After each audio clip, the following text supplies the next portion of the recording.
Okay, thank you very much. Thank you for all the people that have joined through our Meet Us in Garden program through the Zoom approach.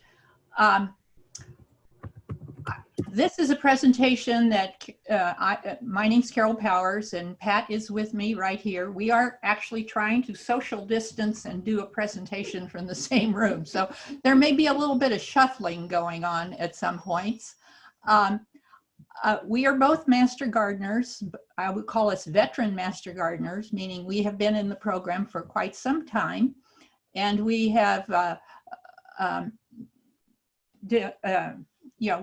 like we said, we have been gardening for a long time. So we're going to be speaking from experience through this program. So let's get started. Oh, first of all, I wanted to give special thanks to Laura Ackerman from Ohio State University. She is an employee, an educator. She works very closely with the Ohio Agribility Program. And this is a nationwide program to provide informational resources to Ohio farmers that may be trying to function with disabilities or long-term health problems. She did a presentation for us a number of weeks ago, a Zoom presentation for the Master Gardeners. And some of the ideas that she discussed and some of the images that she had, I have included in this program. So let's first get started. I don't want this to be a downer program, so let's start out with what we like about gardening. I have put up several things that occur to me, and I'm sure that you may have other things that you might think of, reasons that you enjoy gardening.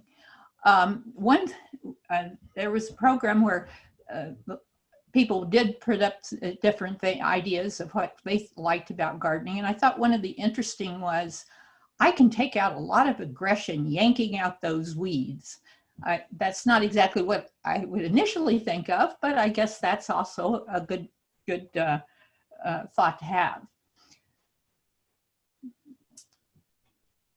Okay, of course, as we get older, there are challenges. I'm sure if you are of the age group that we are, you've begun to realize that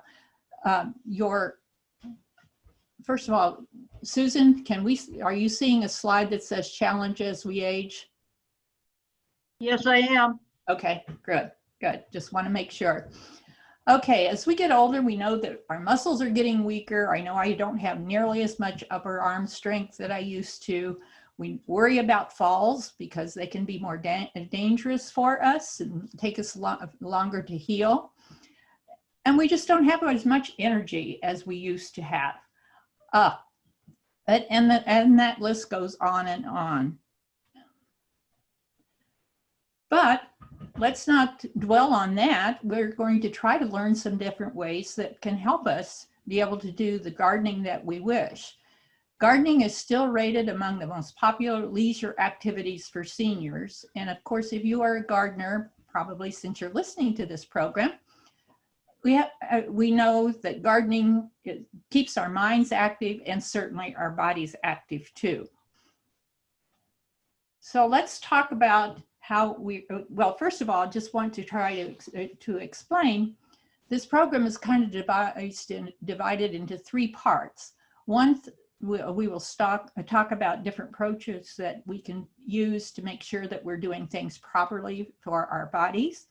Then Pat is going to show you and speak to you about a number of different tools that she's found that help her in her gardening. And then I will finish up the program by talking about what can we do to the garden to make it easier for us. So let's get back to the taking care of yourself. One of the things that we probably all experience is you just don't have as much energy. You can't garden. I used to garden for 6 or 7 hours a day, and that just doesn't happen anymore. So we've got to set our priorities and set reasonable goals for our day. Perhaps rather than going out, of course, in the spring, you're just overwhelmed by what you need to do as far as cleaning up the garden. But rather than look at the whole program, everything that you have to do, think about what should I do first? What can I accomplish today and still take care of my body? We also need to realize that now many of us are on medications, and maybe there's some sun sensitivity, or maybe you're very uncomfortable in the cold. You know, there are all kinds of different things that come along with taking on different kinds of medications. One of the most important things that we need to remember is drinking plenty of water. Where have you heard this before? We hear this all the time, and certainly it is extremely important to stay hydrated. Also, allow yourself to take a break when you're tired.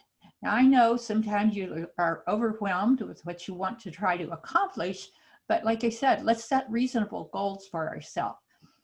Sit down, go in, have a cup of coffee, whatever, you know, that just lets your body relax a little bit. We know that repetitive tasks can cause us pain. So if you have a particular chore, and I think primarily for things like pruning and weeding and such as that, you know, you are doing repetitive things. Well, work with that, do whatever that is. Like if you're pruning using your clippers or your loppers or something like that, do that for a little while, but when it starts to hurt, stop. Maybe find something else to do that is using your body in a different way. So basically, we've got to respect pain. Okay, of course, there are lots of common, you know, many of these things that I'm saying are just things we've all heard and common sense. It's important that we use good footwear protection. I know it's very easy in the morning. I like to go out and stroll around the garden, and maybe sometime I've got my house shoes on, which is absolutely a no-no. You know, make sure you have good protection.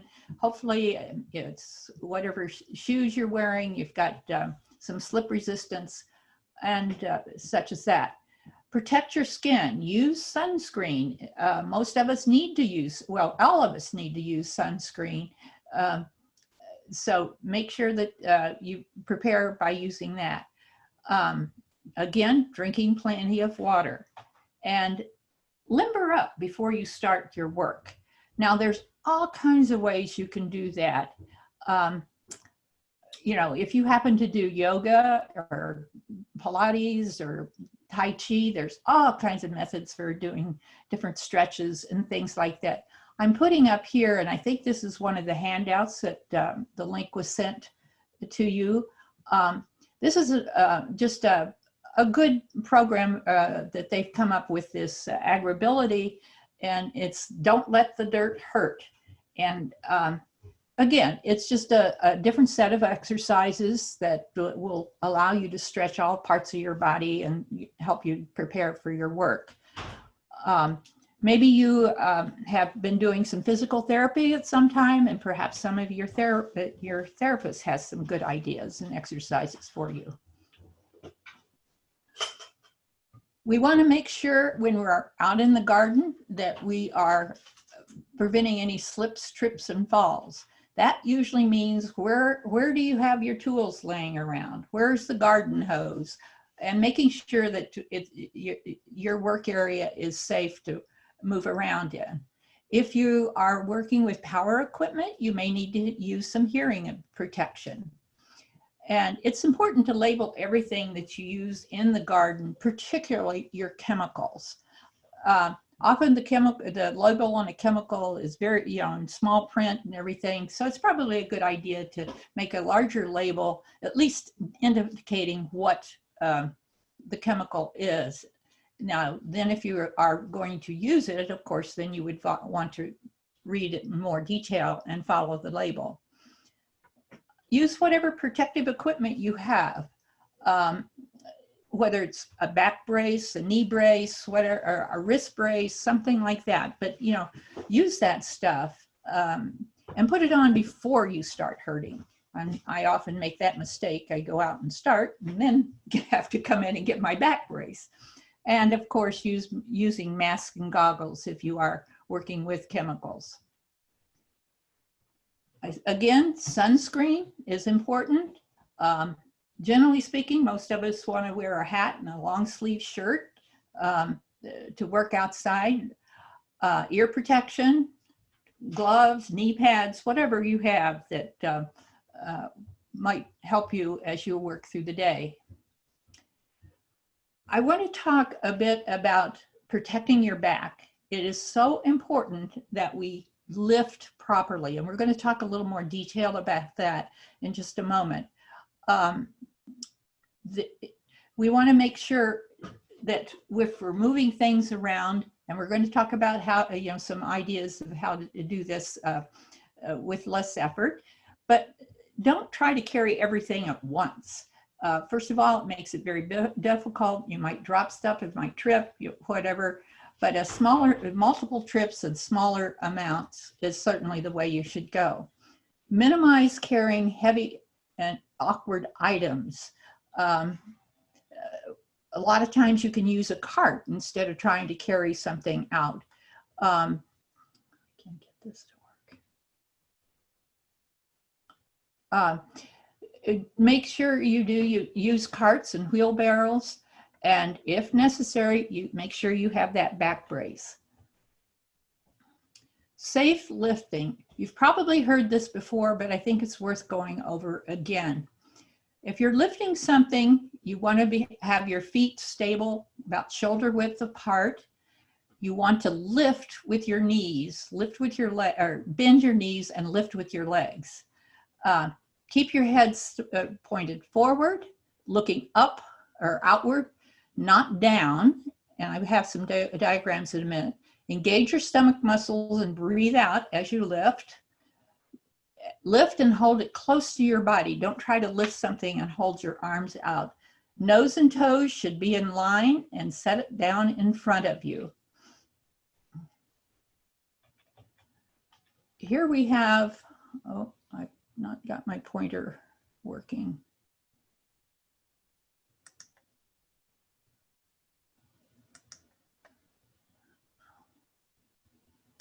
Bear with me a moment.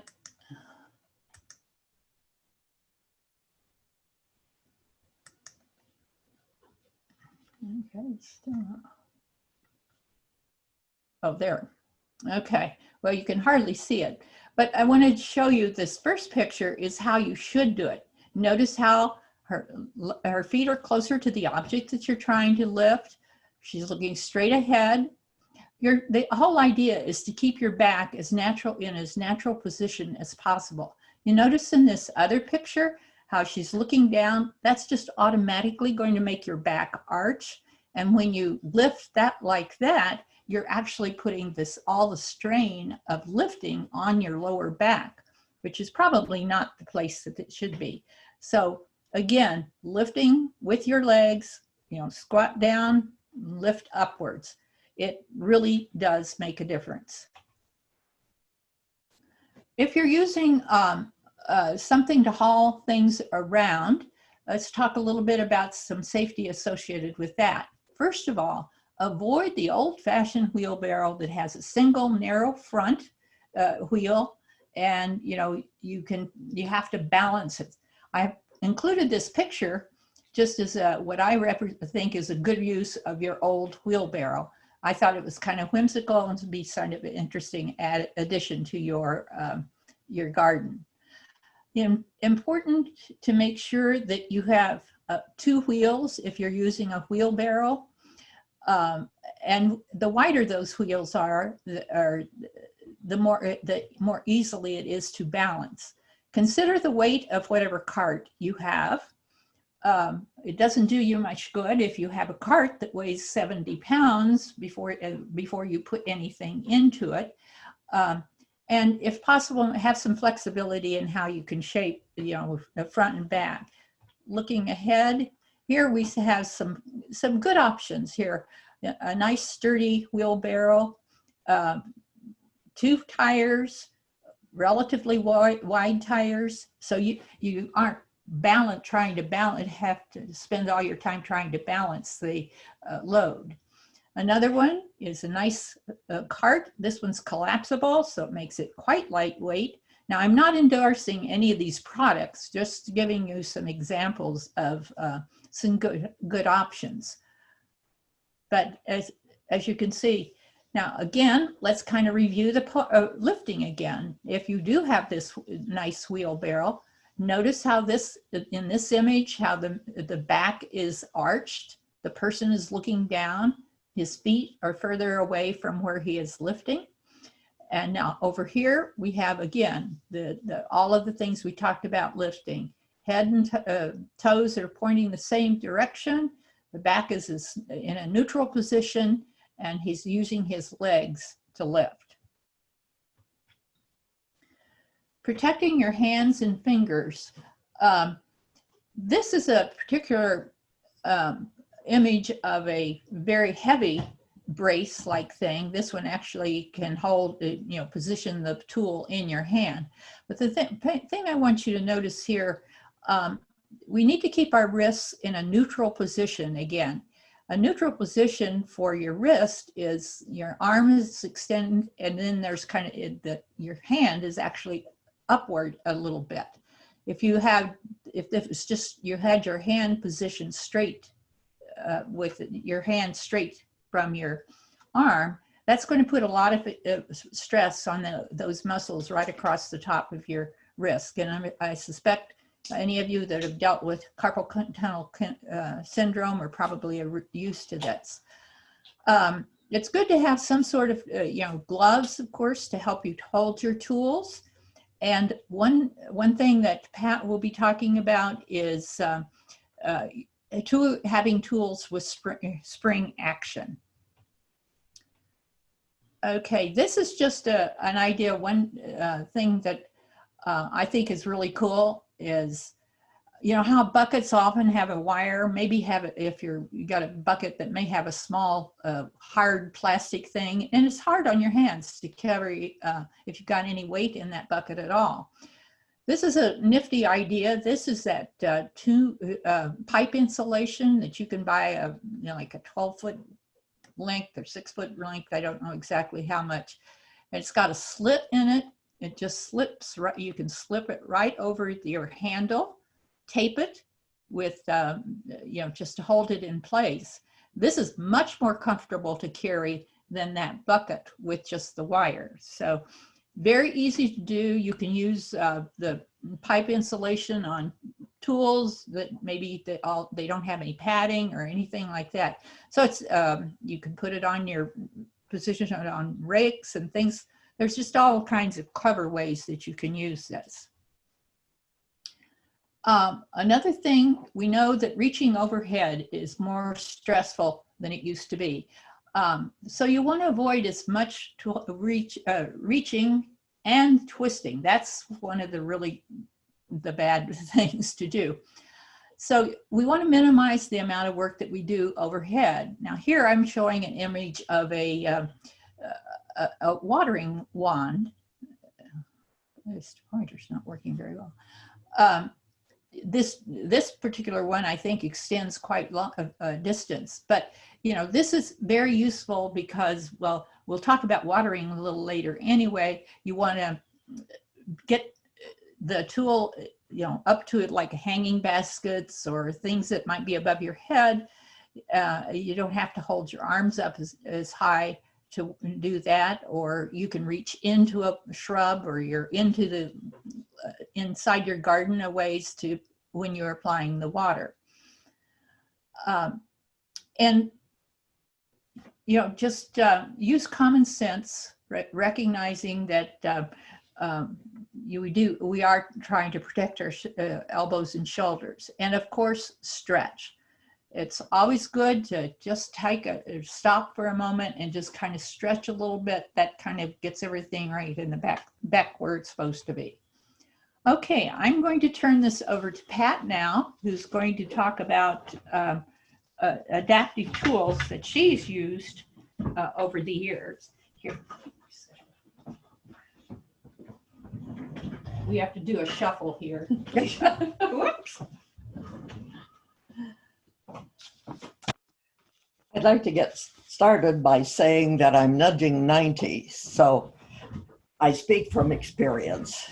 By that, I mean that I have the usual aches and pains that go along with aging.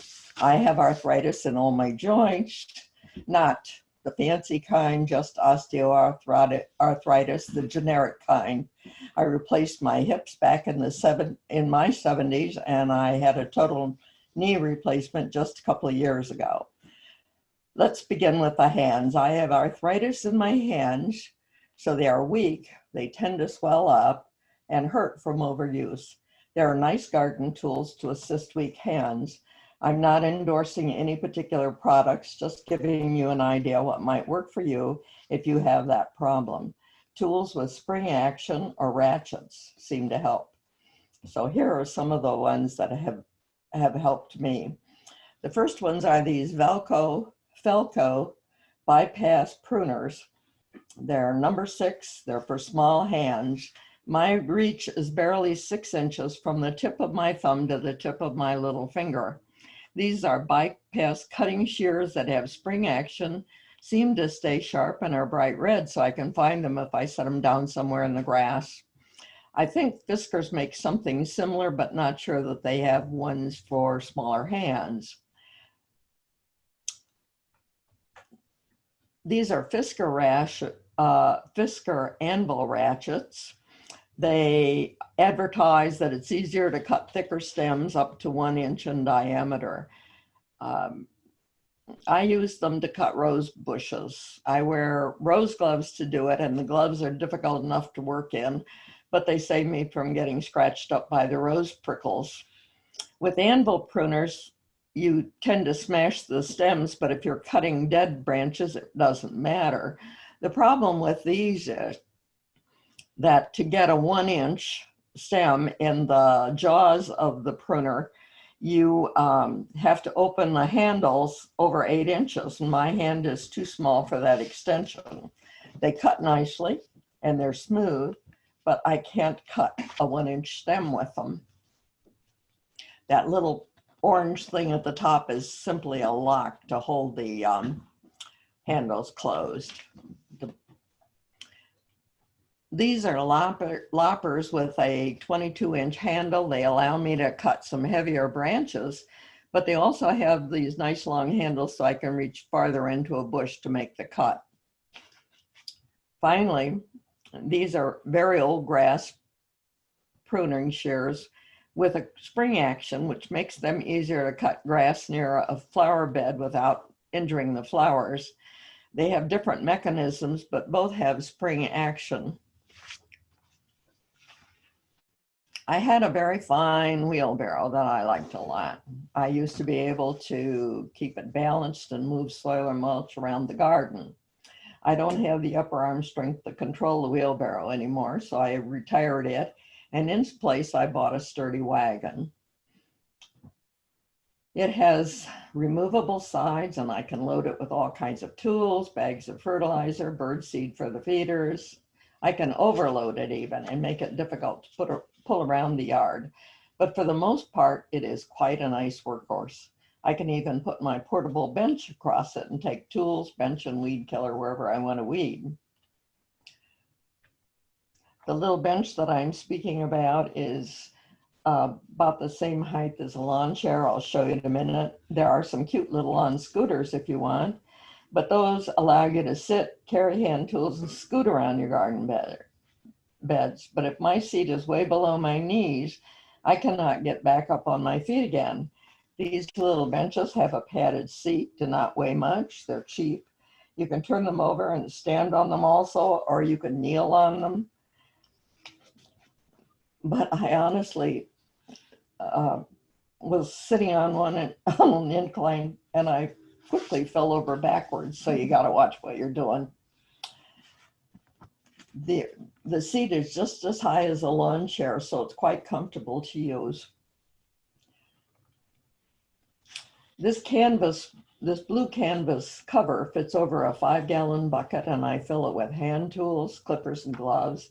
It keeps the tools in pockets so I can easily access them. I can put it in the wagon and haul it around to be prepared for any tasks at hand. This is a handy little trowel which has a tooth edge on one side, so I can easily remove dirt from, let's say, a grass plug or a plant that I want to transfer. Its bright yellow handle makes it easy to find in the yard. Next to it is a hand weeder, also brightly colored, with an ergonomic handle, which is supposed to make it easier to remove the weeds. But the best weeder is this very tall one. I can stand up to weed or reach further back in a bed to remove a weed. It has about a 4-foot handle. Bright colors, though, help make things easier to find. My husband had a gas-powered string trimmer, but it was too heavy and awkward for me to use, and I couldn't yank it to start it. So I bought one of the newer battery-powered string trimmers. It is lightweight. A charge lasts about an hour, which is about all it takes me to finish my mowing. My real problem is it's a 6-inch reach around the battery. You must pinch it in at the arrows. I can barely make the reach distance using my thumb and middle finger, and then pinching it is hard, so I struggle trying to remove the battery from the tool and even from the charger. It trims nicely. The string comes preloaded on spools, so it's easy to replace, but there again, you're pinching something to remove it and replace it. And the spools are very expensive. I think you get 3 for $21. Also, the head of the trimmer can be rotated to be used as an edge. No, you can leave it. To be used as an edger. I don't have the capacity to do that, but I have an old edger that I can use down my driveway. It gives me a nice clean edge and it's easy to operate, but be certain to unplug it, for if the soil is very damp, it will clog up. And when you remove the soil from the mechanism, you want to be safe doing that. There's some very handy rakes out there. The first one I bought to rake inside flower beds under bushes. The second one is handy because it's adjustable. It can be narrow as pictured, or you can use the small handle behind. You can just barely see it peeking out behind, and you can make it wider to use as a fall leaf rake.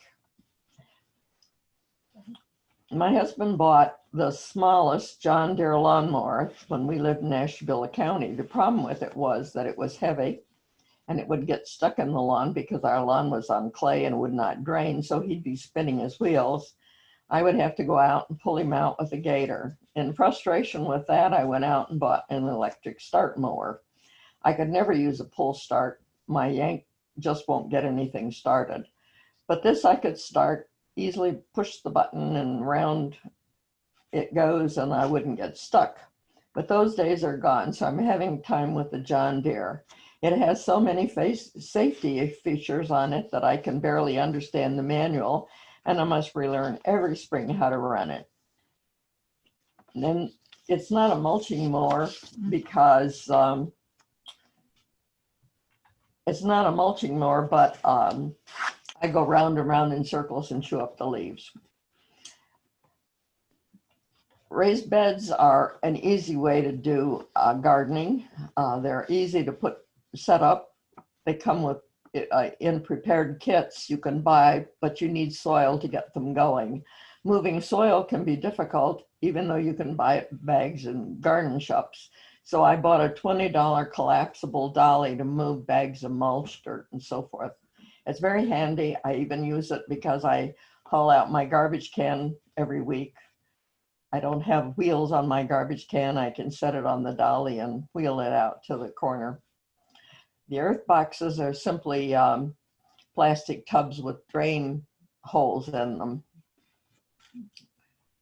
Finally, use common sense and don't work through pain.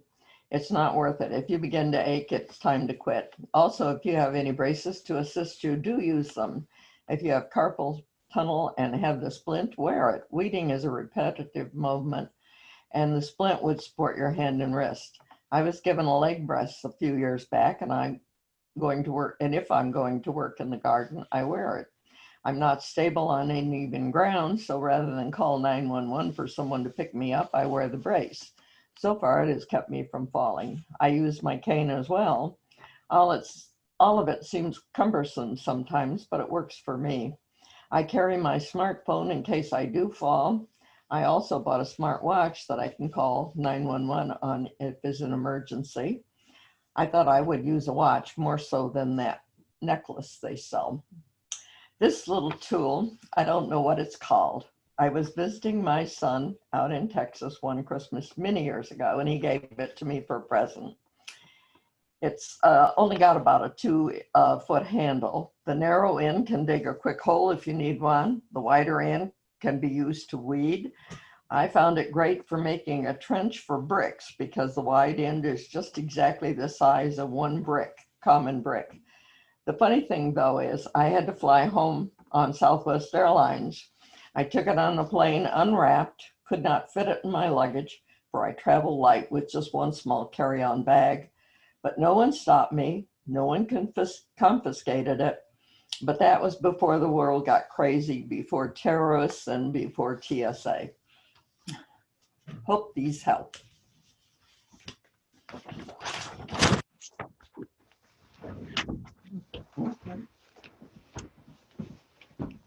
Okay, thank you, Pat. We're doing our shuffle here to keep our social distancing with our mask. Oh. Now let's take a little bit of time and talk about what we can do to simplify our garden and make it less work for us. Obviously, you know, we spent years developing our gardens, and it's really hard to say, oh, geez, I need to really cut back. But there are some things that you can look at your garden very closely, and perhaps I just need to get rid of some of these beds or decrease the size or whatever.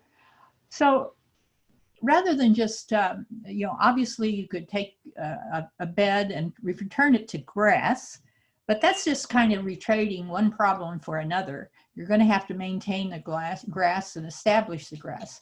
But perhaps if you look at your garden and, you know, I lost my notes. You look at your garden and maybe there's some older, larger shrubs, trees, beds or whatever. Maybe you can have those dug out, and instead of replacing them with other plant materials, make a nice pathway or that's mine. Okay. Any, you know, or perhaps you take an item out and you can replace it with a bench and, you know, some near a path or other hardscape that you might be able to replace things with. So you get creative. Looking at, excuse me, I'm just shuffling my notes here. You know, think about what, you know, pathways, new pathways, water features, statuary, any kind of hardscape that you might be able to include in your garden to decrease some of the maintenance. Now, the other thing that you can look at, well, can I replace some of my plants with plants that are don't require nearly as much care? And believe it or not, there are some I should have put lower maintenance plants. Most plants need maintenance to some degree, but you can perhaps make some selections. And of course, whenever you're looking at your garden and you're realizing that you need to make some changes, it's always nice to try to offer your plant materials to friends and neighbors. There's a lot of people that are very receptive to things like that. But let's now talk about some of our options that we have for looking for lower maintenance plants. Perhaps you want to replace some of your garden with ground covers. Ground covers are great because they tend, certain ones will be very effective at blocking weeds, and they add some texture and color. You can use with all kinds of bulbs.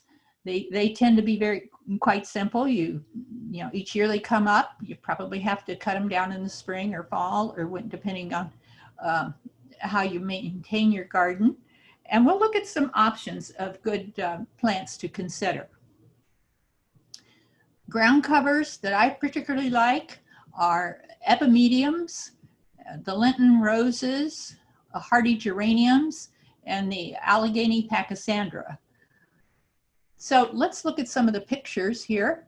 This is the Allegheny pachysandra. Now this is different than the regular glossy leaved pachysandra because it spreads, it's a clump former, so it spreads out from the center and eventually fills in.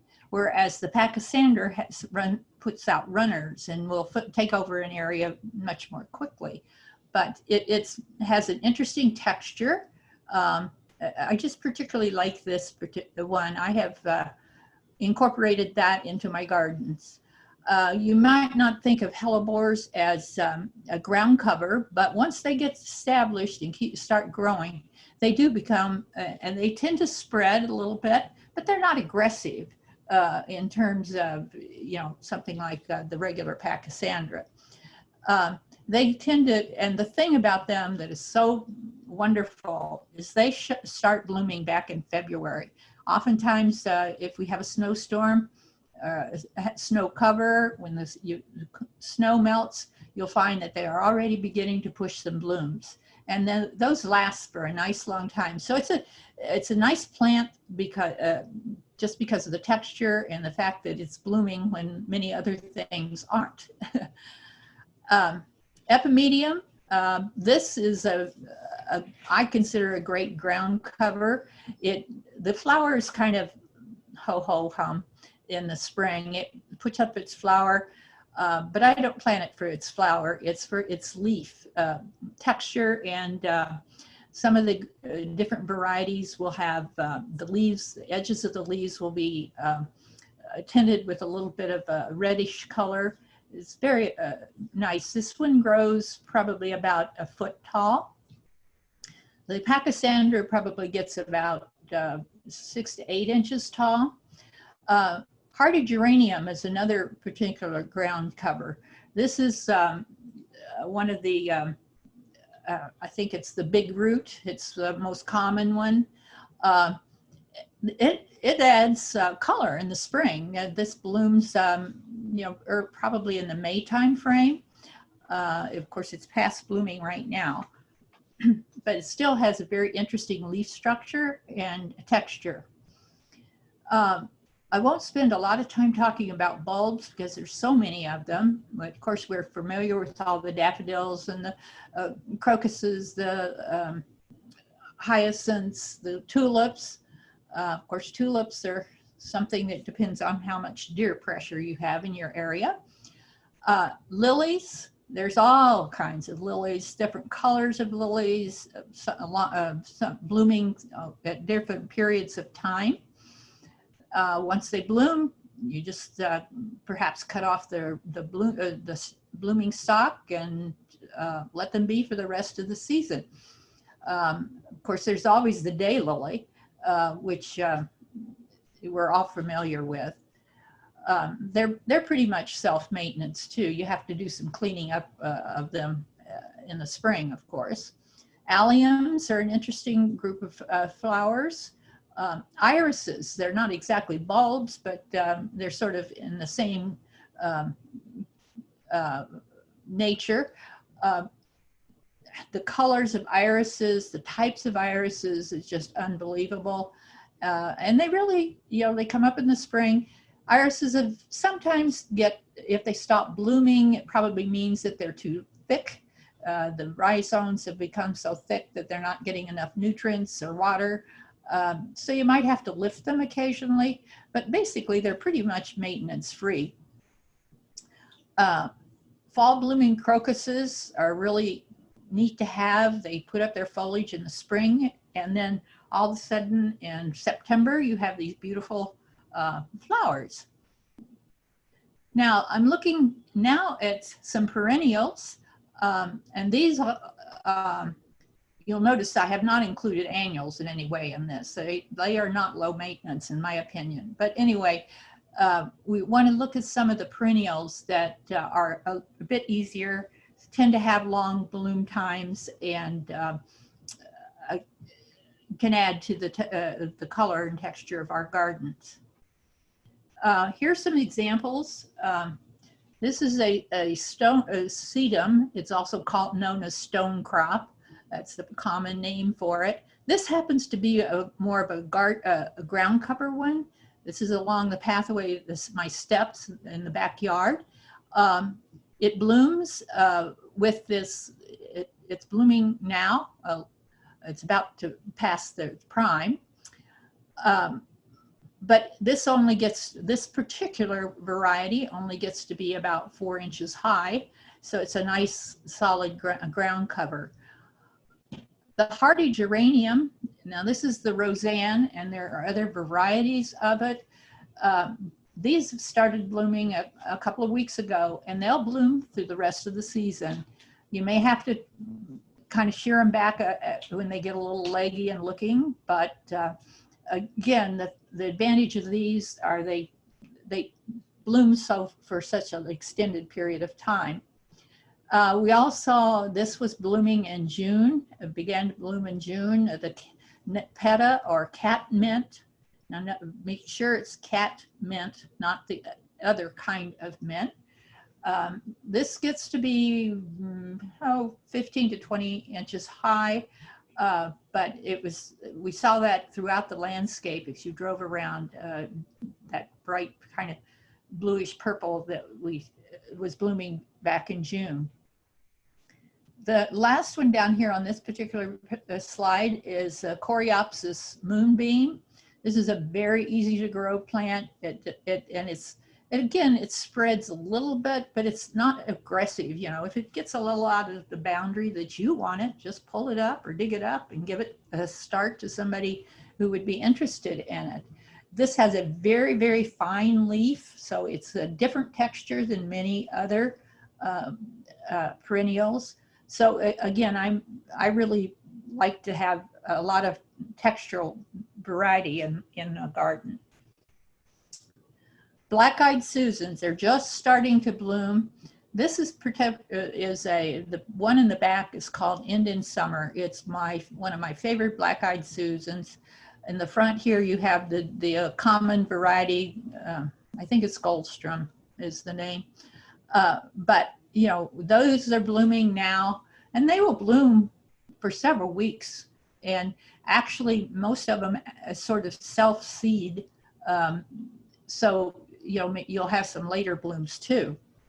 Of course, hostas, if you have shade, there's so many hostas, you couldn't even begin to cover everything on hostas.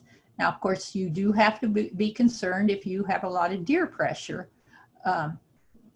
And so then there's lots of ornamental grasses, and do avoid the miscanthus. Those are those great big grasses. They tend to grow and are very difficult to handle, difficult to cut down.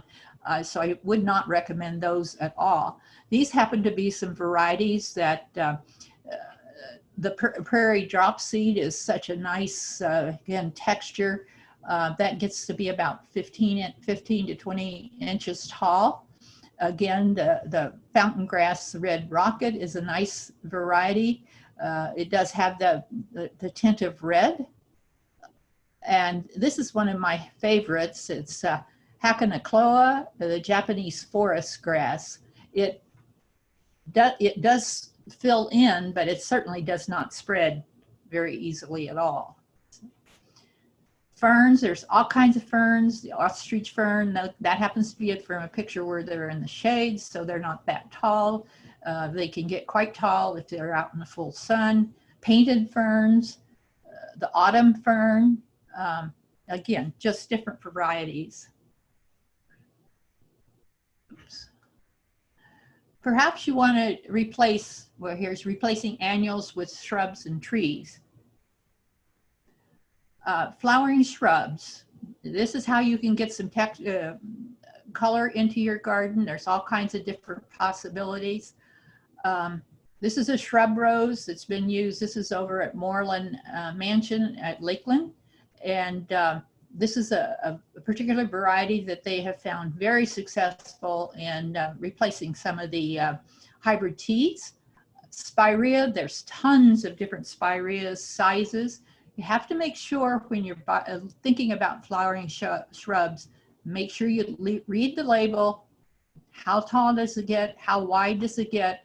And those kinds of things. There's hydrangeas. I'll kind of move quickly through this. Hydrangeas, there's so many different varieties. The macrophilias are the ones that are blooming right now. This happens to be a rebloomer. It's an all summer beauty is the variety. The oak leaf hydrangeas are blooming. The smooth leaf hydrangeas are blooming. Those are the ones with great big white heads. Some of them have pink now. But the easiest ones to grow are the paniculatas. They are the ones that have kind of a cone-shaped flower that bloom a little later. The thing about hydrangeas, you have to know a little bit about their habit and how to maintain them, but the paniculatas are the easiest. Plus, they aren't nearly as sensitive to drought as the other types of hydrangeas, but there's just tons and tons of these. Hibiscus, same thing. There's lots and lots of different foliage colors, different colors of bloom, size of bloom. This one over here and to the right is probably one of the more common ones that you'll see blooming later in the season, more like the end of or into August and September. Summer sweet is another. This is a native shrub. It grows to be about 3 to 4 feet tall, depending upon the variety. Lasts a long time, has really interesting fall color. Boxwoods, of course, and they are flowering shrubs. The flower is very insignificant in the spring, but there's all kinds of evergreens that you can use, different types, but it kind of taking part of your area. Small trees and shrubs. We've got red buds, there's big red buds, there's weeping red buds, there's all kinds of different shades of the pink that we see in the early spring. Kousa dogwoods are just stunning. And again, various sizes. You can have kind of a bush-like, or you can even have a tree-like thing. Surfaceberry is one of those things that blooms very early in the spring, kind of early interest. Of course, Japanese maples, there are so many sizes, colors, leaf textures, all kinds of things. But again, they add a lot of, not necessarily color through blooms, but the color to your garden. Some other things that we'll briefly mention, because I think I'm running out of time here, just making sure that we use common sense watering, water less often and deeper. We probably should only water once a week, except of course this last few weeks that has been much more difficult. Most things need about 1 inch of water a week. So you just have them, make sure you got a rain gauge so you know how much rain has actually fallen. You can adjust your amount of watering. Water in the morning, less evaporation, less potential danger to the plants because the plants are not going to sit with water overnight. And water directly to the roots. Again, this is a reason, this is my watering wand. I can get this, put this head right at the root line. I save water, and the water all gets more into the root system. These hoses, they came out a few years ago, the collapsible, expandable, pocket hoses, whatever they're called. I love these. I had tried over the years multiple hoses that supposedly didn't kink, and they were heavy and they were hard to move around. This is wonderful because I can plug it in. This one is fixed with the quick release connections, so it's very easy. You don't have to twist and turn to get them onto your water source. Mulching,